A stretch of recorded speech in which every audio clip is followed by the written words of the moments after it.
Hello and welcome to my YouTube video where I'm travelling across France and on to Monaco. I will be going via Swiss Alps on this journey, and I will be travelling along the Susten Pass, Grimsel Pass, travelling along the Furka Pass, also known as the 007 Road as it is featured in Goldfinger. I planned this journey so I would be travelling across the Eurotunnel because this is the most quickest and convenient way to get across Europe, and I would be arriving in Calais and making my way down to Dijon, where I would be spending the night, which would have been a 7-hour drive directly, taking in a few stops along the way, making it an 8-hour drive in total.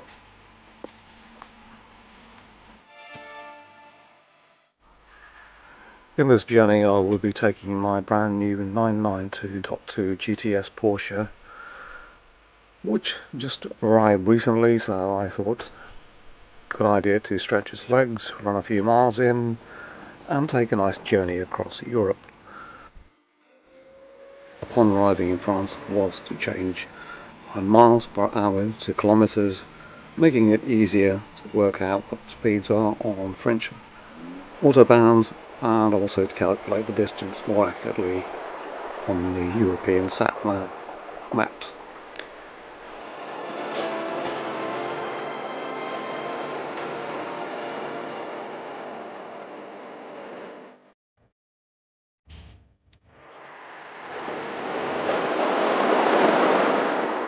I've been planning this journey for some time, and I thought it would be an ideal trip while the weather was still nice and the heat wave was just dissipating in Europe, making it an ideal time to travel across Europe.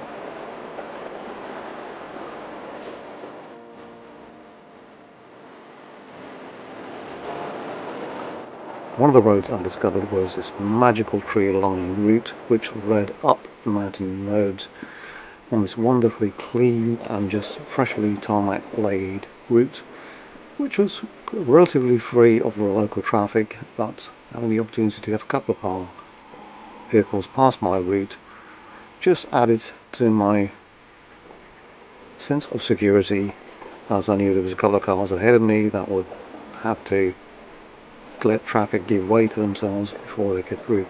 This proved to be a good tactic, because I just followed these guys up the routes and all the vehicles just pulled off to the side in a slip pass road and allowed us to pass through them, which proved to be absolutely magical.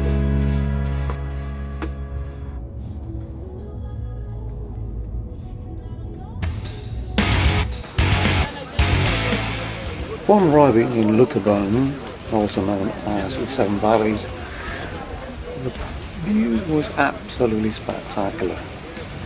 The only thing that caught me off guard was the number of people on this very little tiny village.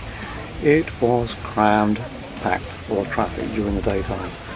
Everyone coming to see the local waterfall. I don't know if it was a national holiday, but there seemed to be an awful lot of visitors in this area. Quite a few of them from India, which made me felt right at home.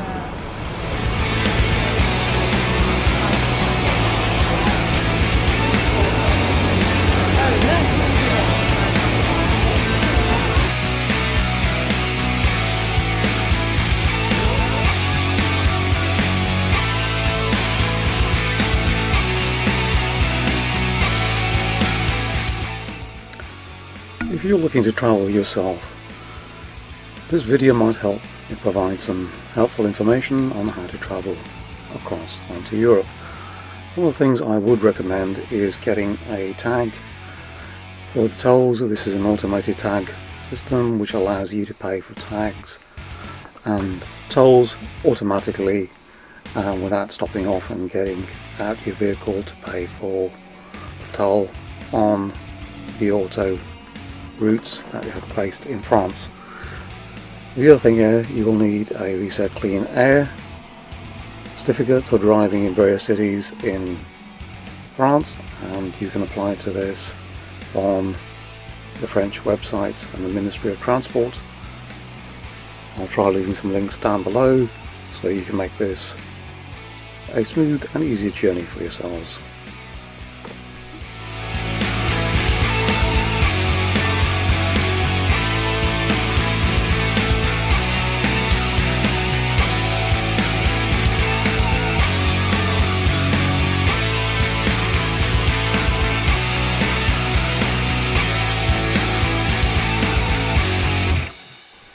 The second thing I did was to go into the settings on my sat-nav and turn off that I wanted to use motorways and toll roads. Even though I have the Mobis tab available, I want to take alternative routes, and this proved to be a vital and very good undertaking, as it took me through some unique roads and back roads which I would never have discovered on my own, and it led to me finding some unique roads which were absolutely amazing, clear of all local traffic, clean and pothole free, as you would not expect in the UK, which was an added bonus.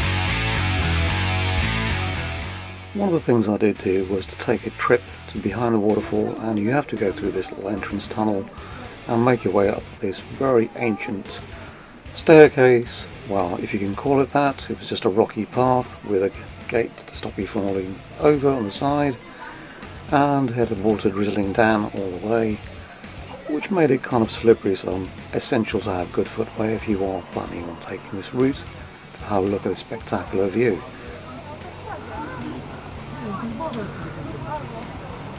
Once I arrived at the top, you can see pretty much the waterfall coming off on the side, and the view itself is fairly spectacular, as the village is very, very picturesque indeed, and on a clear day it is absolutely magical. Took a few photographs while I was there, met a nice couple in the background, doing the old tongue out WhatsApp or what's up routine, but he was quite kind in taking a few photographs for me on the way back. The waterfall itself is absolutely spectacular. As you can see, it cascades down the mountainside. It almost looks like an image made by AI, but it actually does exist, and I would highly recommend, if you have time, to pop through this low 7 road, as this is where Sean Connery filmed Goldfinger, and the hotel, and very, very much a highlight of the movie can be called up a little bit later on in the video when I will step off and take a few photographs just for my photo book and album to keep as a memory's sake along this journey.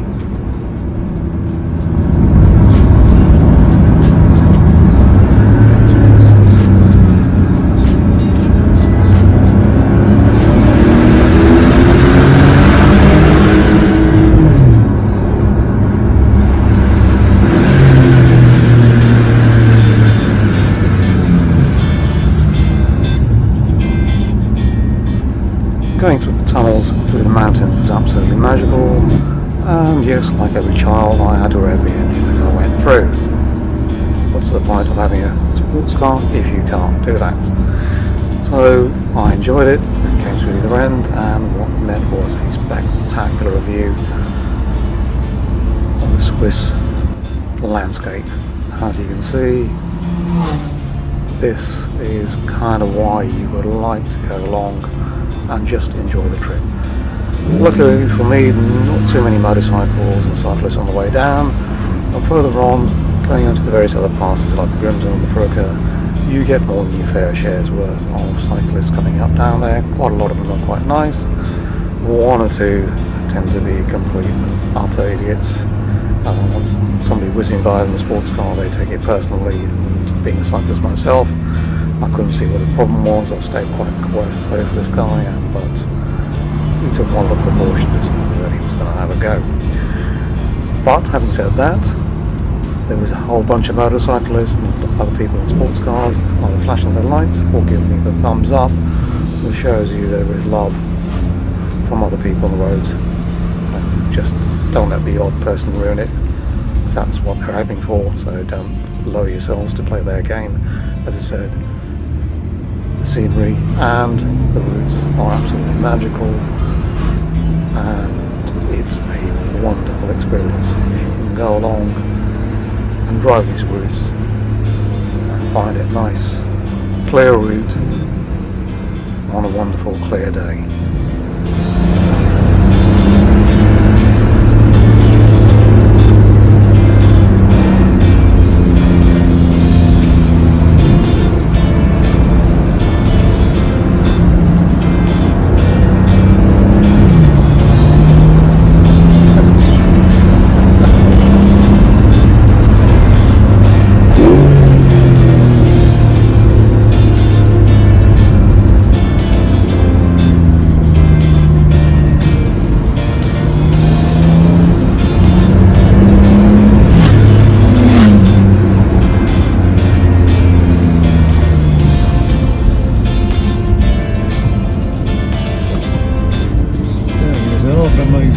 The scenery was absolutely spectacular, especially in the Alps. As I said, driving from one pass to the other, make the most of your car and to enjoy the route. As you can see, the routes are absolutely spectacular, and if you're lucky enough, you can always catch the right time of day where it's absolutely clear and you can take full advantage of the road.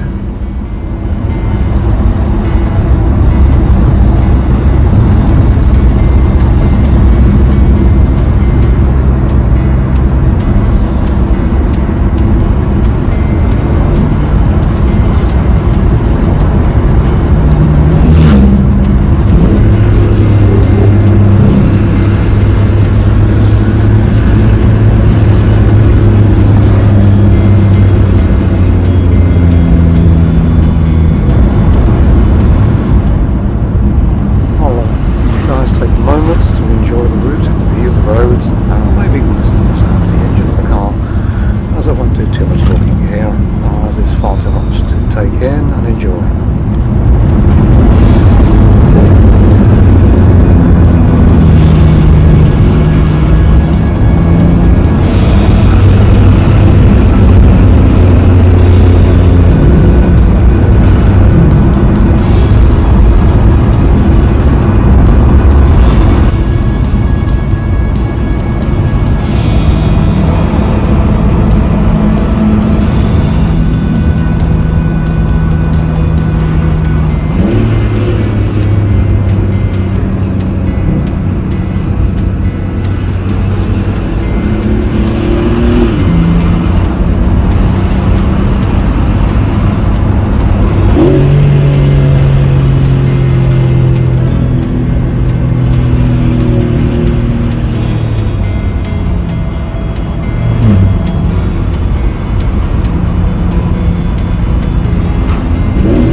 I stopped off on a few locations as the view was quite spectacular.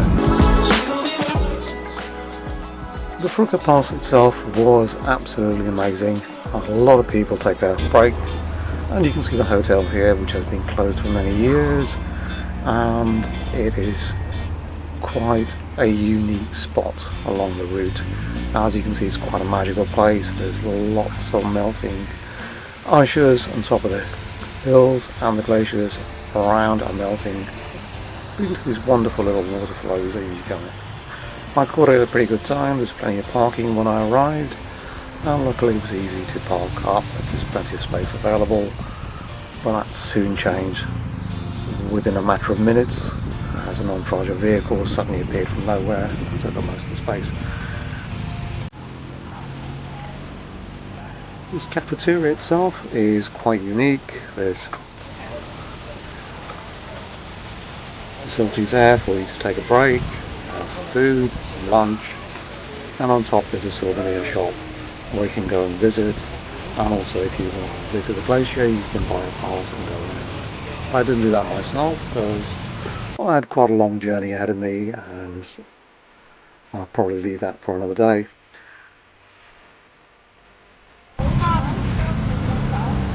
I can't believe I was driving that pass literally 30 minutes ago.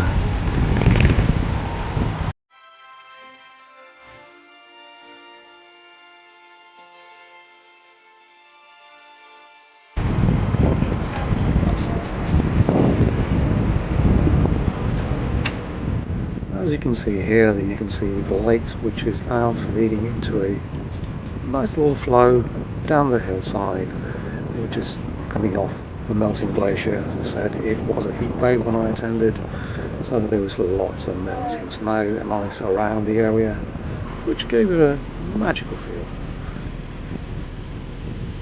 I made my way to the Grimsel hotel later on. As you can see, quite a few vehicles parked around the area, and it was a good location just to stop off, not too far away from the Furka pass itself.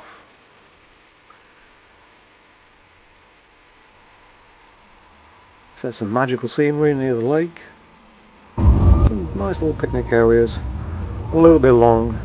The weather changed as I made my way onwards. As you can see, when you're driving along at higher altitudes, the weather can change very, very quickly, then change back within a matter of minutes, which is kind of nice to see.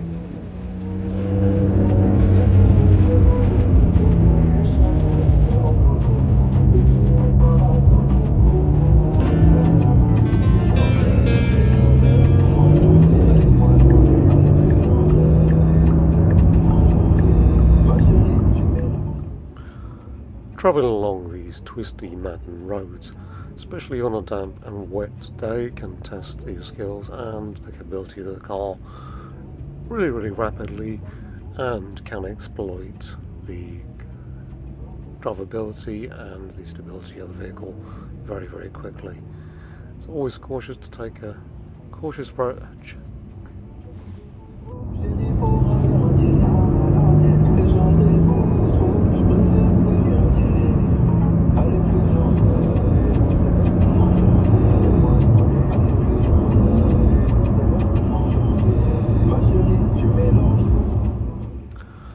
I found descending down these mountain roads was a lot more trickier than going up the mountains.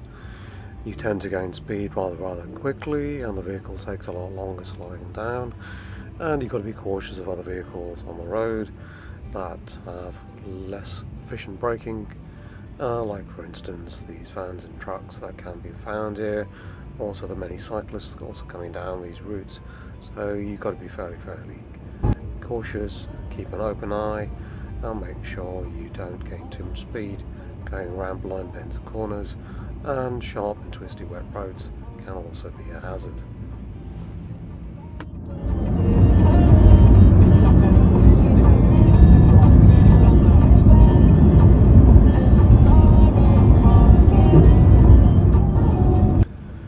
This was the Route Napoleon, which was the road that was taken back when Napoleon was caught and taken to his judgment for the courts to decide his fate. And rather than risking the main roads, the authorities thought it would be best and wiser to take him along these mountain paths, as there was less likelihood of being ambushed by any loyalists towards Napoleon.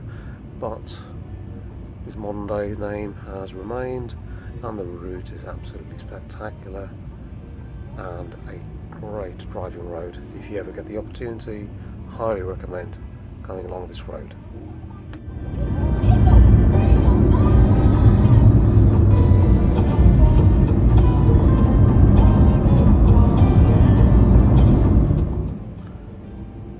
Going back up the mountain roads, you can find that get other traffic coming along, and it's really difficult to find a nice overtaking spot. As I said, there are other users on the road. In this case we had a motorcyclist which I was following, He was taking it cautiously, as he said the road was wet and slippery. As you gain altitude, sometimes the weather changes rather rapidly, and it can go from a nice bright condition to a wet road very, very quickly. But if you're cautious and the drivers in front will let you know there's a good opportunity to pass, pull over for you, making it nice and easy to go past them, which is always very, very nice. Being considerate to other road users, and I found this to be a really pleasant experience, especially in this case. The guy was quite kind enough to pull over to me and let me know that he was slowing down and I could pass him fairly, fairly safely.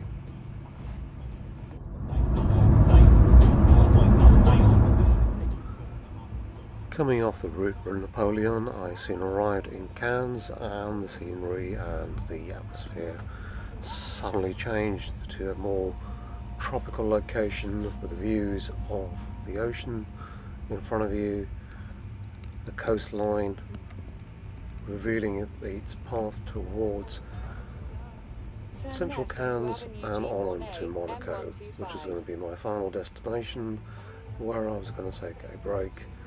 Along my journey I came across this spectacularly beautiful yellow Porsche, which always makes it a nice event just to come across some other nice cars along the way. The only thing ruining the view was the Tesla. But then again, as I said to most people, who wants one of those these days, especially with Elon Musk's political stance on the world. But the less said about here, the better.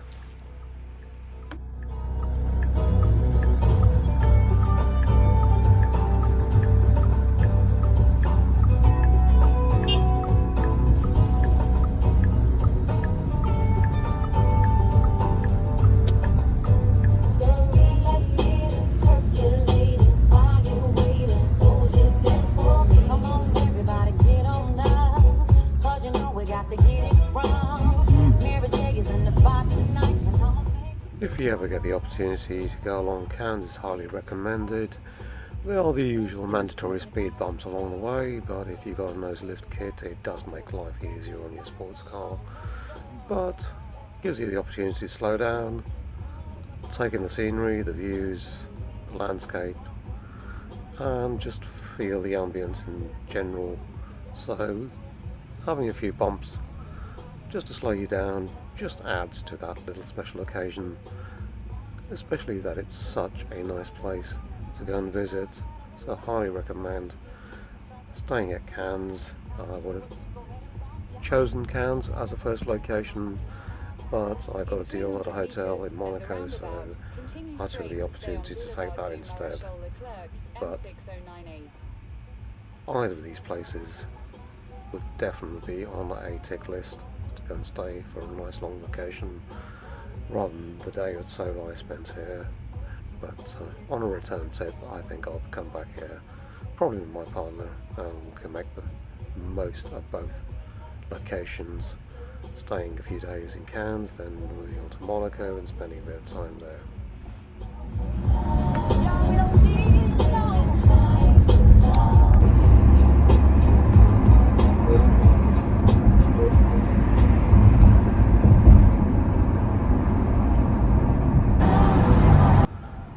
One of the nicest views I've ever come across was this particular road, where you can see the sea on one side of it, and then it leads on what you think is a fairly industrial looking side of the rail track running alongside it, just to find that it actually protrudes its way through a tunnel.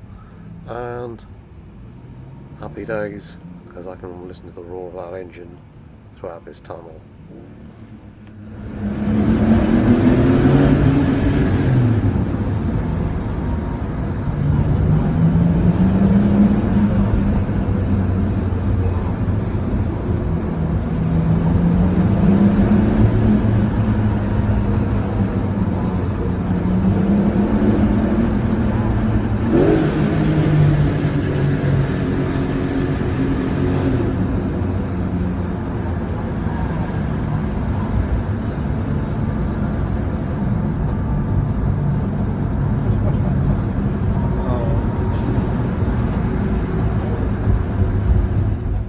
Coming up the tunnel and on to this beautiful little town in between Cannes and Monaco with really nice views in front of you. It just makes it a magical experience driving along such a coastline. You can never get bored of the scenery or the landscape. Highly recommend that if you get a chance to drive along this particular stretch of road. It is really a nice experience.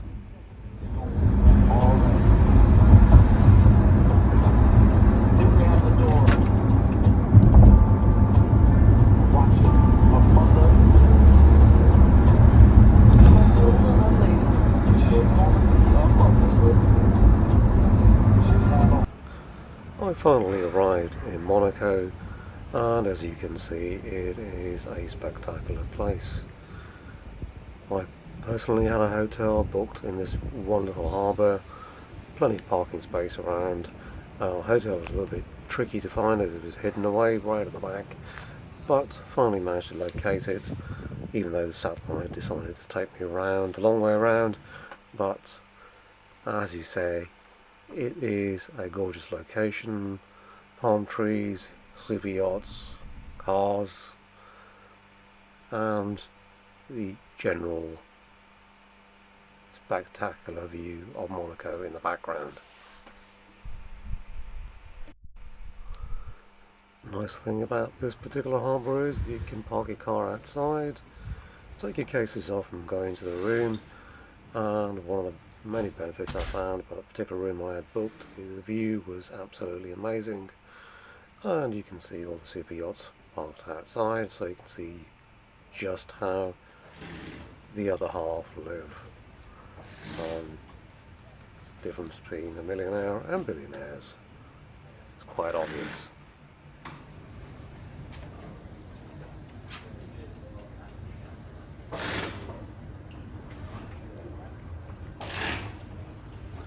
One of the things I noticed was one of the yachts parked outside my room was called Shake and Bake. This obviously must have been from the Shake and Bake packets you used to be able to buy in the 80s. Obviously the guy spent his money on a super yacht, so he must have done really well out of it. I can imagine he's already got mansions, the jets. The yacht is probably the icing on the cake. Good luck to that guy. I did a little stroll around both harbours in Monaco, so it's got the feel for what both areas were like. As I said, it's full of super yachts and expensive cars and really expensive restaurants, but it's a wonderful place to go and have a nice tour.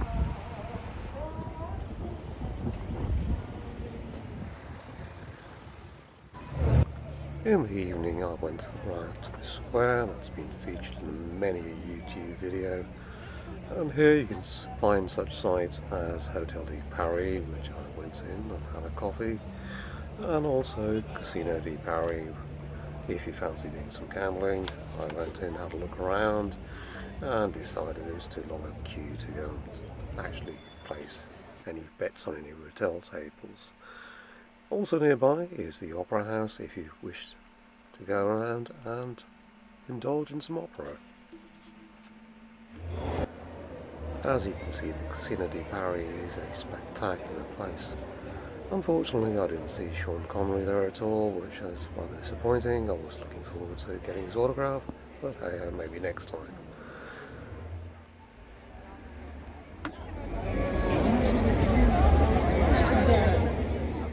The square itself outside is an absolute tourist magnet. Here you can find crowds gathered, all waiting to see some rather expensive cars parked outside, maybe to get a glimpse of a celebrity walking by, or even Lewis Hamilton. In the mornings I enjoyed a good breakfast back at the hotel, decided my route back along the French toll roads and make my way to Lyon, where I was going to spend the final day in Paris, and then make my way back to Calais later on in the evening. One last look at Monaco, then I'll be on my way. UNESCO heritage site, and deservedly so.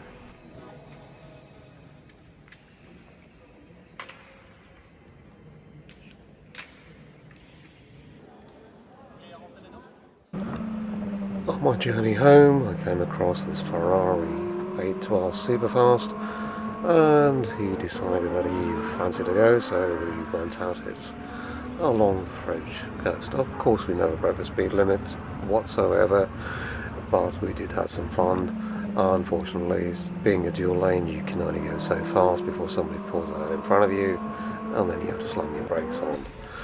Arrived in Calais, back home to jolly old London. I hope you enjoyed my video and look forward to the next one.